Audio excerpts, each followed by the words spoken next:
আসসালামু আলাইকুম, welcome back to my channel Anamika's kitchen. আজকে নতুন করে আবার নতুনভাবে রেসিপি দেখাবো। আজকের রেসিপিটা হলো কালাভুনা।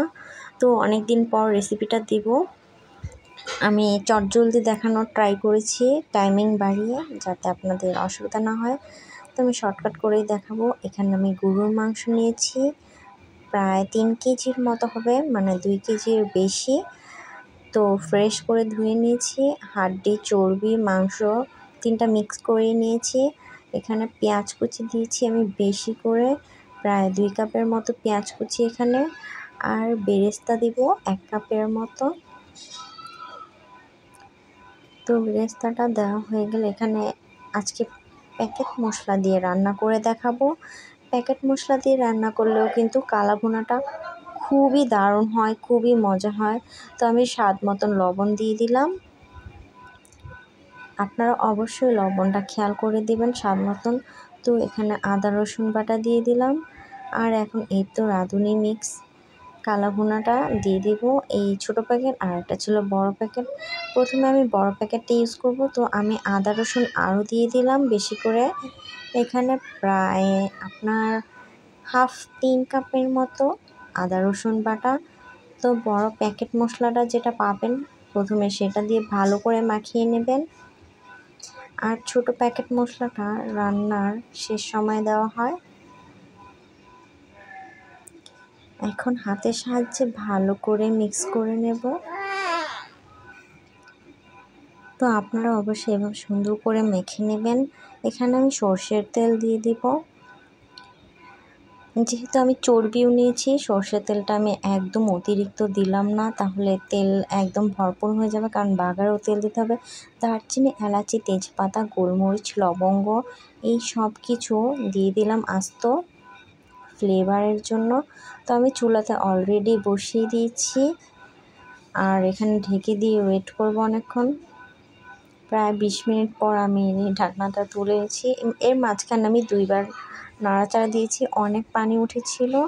তো আমার আর এক্সট্রা করে পানি দিতে হয়নি, যা পানি উঠেছে আমি তা দিয়েই সুন্দর করে রান্নাটা করে নিচ্ছি। আর যারা দেখবেন যে খুব কম পরিমাণে পানি উঠেছে মাংস থেকে, তারা চাইলে ফুটন্ত গরম পানি দিবেন। অবশ্যই গরম পানিটা দেওয়ার চেষ্টা করবেন, তাহলে মাংসটা সিদ্ধ হতে বেশি সময় লাগবে না। তো মাংসটা অলরেডি ফুল সিদ্ধ হয়ে গিয়েছে। সুন্দর করে এখন বাগার দিয়ে নেব। শুকনো মরিচ দিয়ে দিলাম প্রথমে, শুকনো মরিচটা আমি বেশি লাল করিনি। পেঁয়াজ দিয়ে দিলাম রসুন। এখানে পেঁয়াজ ছিল 1 কাপের মতো, আর রসুন 3-4টের মতো কোয়া দিয়েছি। আর যে মাংসটা ছিল সেটাও আমি বাগারে দিয়ে দিলাম একটুখানি ফ্লেভারের জন্য। এটা অবশ্যই করবেন, এটার থেকে কিন্তু খুব সুন্দর স্ট্রং একটা কালাভুনার ফ্লেভার বের হয়। তো দিয়ে দিলাম। আর ছোট প্যাকেট মশলা যেটা ছিল সেটাও আমি দিয়ে দিয়েছি, কিন্তু সেই ভিডিওটা ভুলবশত করা হয়নি। তো আপনারা এই সময় প্যাকেট মশলাটা দিয়ে দিবেন। এখন ভালো করে নাড়াচাড়া করে নিতে হবে। আর দেখুন মাংসটা কিন্তু একদম কালচে হয়ে এসেছে। এটার আপনার রান্নার শেষে ঢেকে রেখে দিলে দেখবেন আরও কালচে হয়েছে। তো এখন সুন্দর করে নাড়াচাড়া করে দেব। বাগারটা দেওয়ার পর আমি একটু ঢেকে রেখেছিলাম। এখন সুন্দর করে নাড়াচাড়া করে বাকিটুকু আমি পানিটা আরেকটু শুকিয়ে নেব। আর দেখতে দেখুন কতটা লোভনীয় লাগছে, আর এত সুন্দর ফ্লেভার, কি বলবো। আপনারা এইভাবে রান্না করে দেখবেন অবশ্যই। তো পেঁয়াজ দিয়ে দিব, এখানে কিউব করে কেটে রাখা পেঁয়াজ দিয়ে দিব। এটা দেওয়ার পর আরও আমরা 10 মিনিট নাড়াচাড়া করব সুন্দর করে।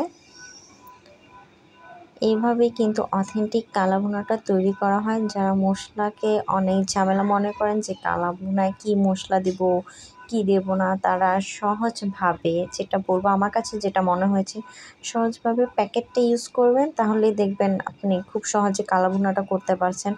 আর আমার রান্না করা মাংসটা দেখুন একদম কালো হয়ে গিয়েছে। জানি না ভিডিওতে কতটা বুঝতে পারছেন আপনারা, কিন্তু আসলে কালাভুনাটা একদম সুন্দর পারফেক্ট বাবুর্চিদের মতো কালো হয়েছিল। খুব দেখতেও সুন্দর হয়েছিল, আর খেতে মাশাআল্লাহ খুব খুব ভালো হয়েছিল। মাংসগুলো খুব সফট ছিল। তো অবশ্যই এইভাবে আপনারা কালা ভুনাটা বাসায় ট্রাই করে দেখবেন।